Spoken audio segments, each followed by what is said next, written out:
country and around the world. Following outcry by Iraqi lawmakers, the Bush administration is now offering limited concessions in its demands for a long-term status of forces agreement between Iraq and the United States. The deal, sought by the Bush administration, details of which were leaked to the press, were seen as a way of extending the U.S. occupation of Iraq indefinitely. The demands included maintaining 58 permanent military bases in Iraq, immunity for American troops and contractors, a free hand to conduct military operations without Iraqi approval, and control of Iraqi airspace. According to the London Independent, the U.S. is now lowering the number of bases it wants from 58 to the low dozens and says it is willing to compromise on legal immunity for foreign contractors. The negotiations are being held before the UN mandate authorizing the U.S. occupation expires at the end of the year. The Independent of London reported last week the U.S. is leveraging tens of billions of dollars in seized Iraqi assets to push through its demands. British journalist Patrick Cockburn broke this story last week. He is the Middle East correspondent for the London Independent, as reported from Iraq for many years now. He's the author of several books, including The Occupation, War and Resistance in Iraq. His latest is called Muqtada al-Sadr, the Shia Revival, and the Struggle for Iraq. Patrick Cockburn joins us now from Washington, D.C. Welcome to this country, Patrick. Thank you very much.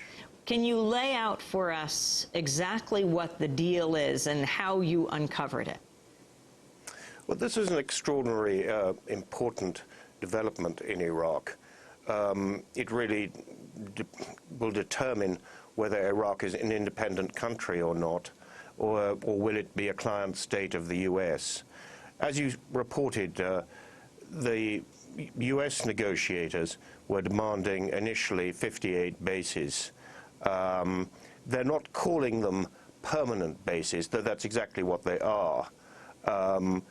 The bases might have, let's say, an Iraqi soldier outside and a single strand of barbed wire, in which case the Iraqis will supposedly be in charge of their defense, so it won't be an American base, but everybody knows that it is.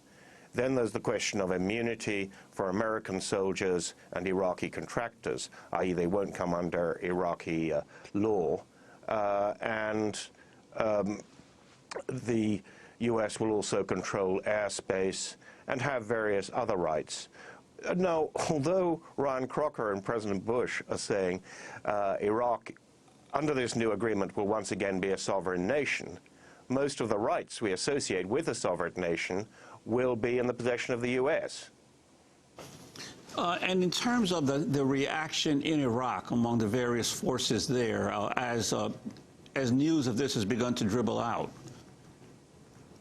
There's been an explosive reaction because this is a deeply divisive demand by the U.S. There will be some Iraqis who will be willing to accept it, mainly maybe the Kurds. There will be others in the government who will do it.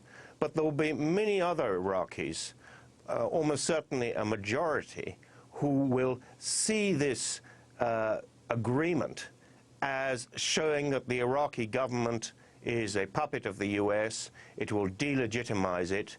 It will lay the basis for a further deepening of the war in Iraq. So it's extraordinary. Iraq is full of spurious, invented turning points. But this really is a turning point for Iraq. Now, your article suggests that Prime Minister al-Maliki himself is opposed to major parts of this proposal?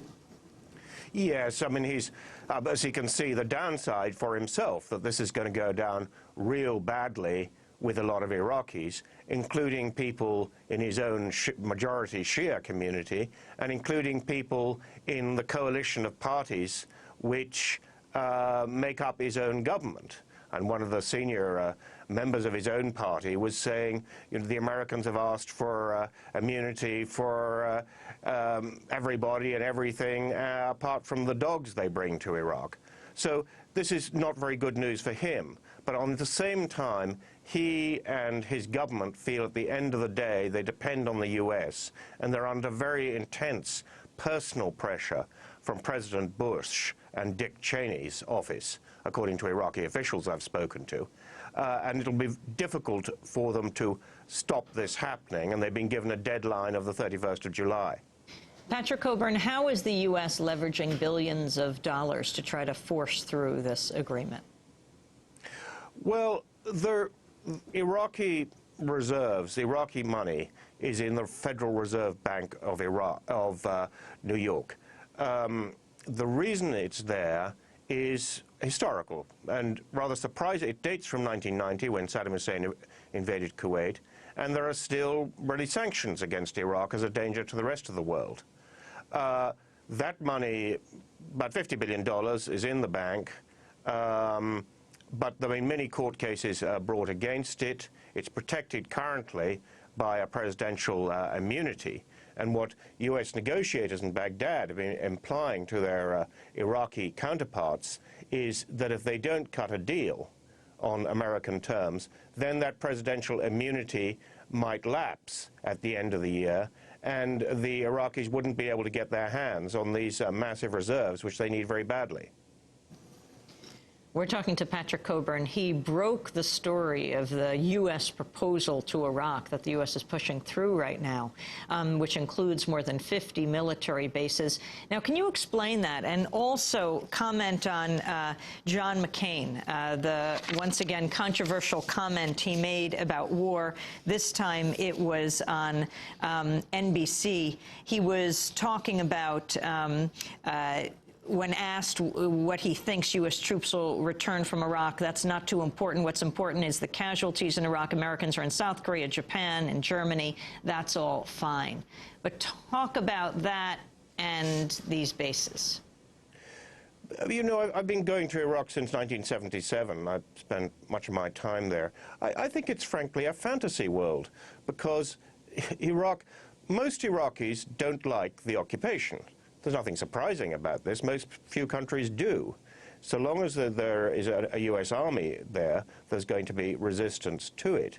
And this current agreement will probably increase the level of violence. Now, the number of American soldiers being killed has dropped from maybe 3 a day to 1 a day, but it could go right up again at any moment.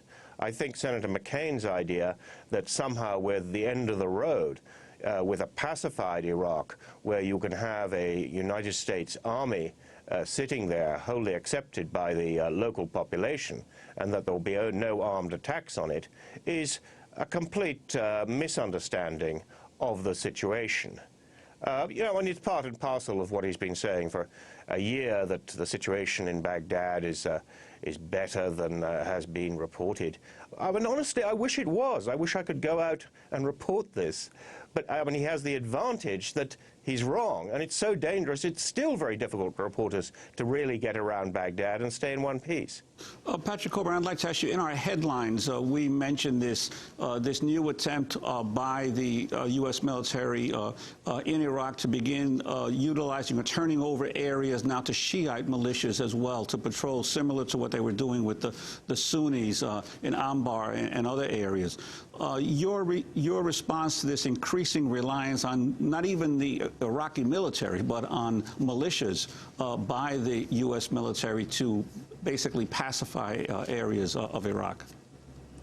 Yeah, this is based on what happened in Anbar province, this enormous province west of Baghdad, about 18 months ago, when there was a reaction among the Sunni tribes against al-Qaeda in Iraq. The U.S. Army has been trying to replicate that in other parts of Iraq, mostly in Sunni areas, and they've been trying to now in Shia areas. A lot of this is getting local guns for hire and paying them. But first of all, these people are often outside Anbar, are sometimes local bandits. They may have some loyalty to their employers, the U.S. government, but they certainly don't have any loyalty to the Iraqi government. I think that by doing it in Shia areas, this is going to create local civil wars, because these people don't have, in Shia areas, don't really have much support. I mean, there's a desperation for jobs, there's desperation for salaries. You can always hire a man with a gun in Baghdad. But I think this is very divisive and will lead to fighting, lots of killing, if they try and introduce this in places like Sadr City, where Muqtada al-Sadr's followers, the Mahdi army, has mass support. There are a lot of dead bodies going to start turning up in the side streets. Patrick Cockburn, if this is pushed through before this president leaves office, how does it bind a future president? And what is your assessment of what these presidential candidates in the United States are suggesting for the end of war in Iraq? Well, you know, they're describing it as a security agreement and saying, well, we have such agreements with 80 countries. But, I mean, this is frankly baloney. I mean, the other countries do not have an American army present which is under continual